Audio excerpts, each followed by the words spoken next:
இருக்கீங்க? எப்படி உங்களுக்கு இப்படி பாத்துக்கிட்டு இருக்க மனசு வருது? எப்படி வருதுன்னு சொல்லு. கொஞ்சம் கூட துடிக்கல உங்களுக்கு? உங்க அப்பா அப்படி கஷ்டப்படுறத பாத்துட்டு நம்ம அப்பா அப்படி கஷ்டப்படுறாரு எப்படி பாத்துக்கிட்டு இருக்கிறாரு கொஞ்சம் கூட தோணல?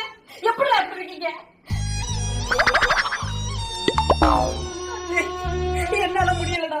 உங்களுக்கு இருக்க கண்ணு மனசா என்னால இருக்க முடியல. எனக்கு பார்வை பார்த்தா பார்க்க முடியாது.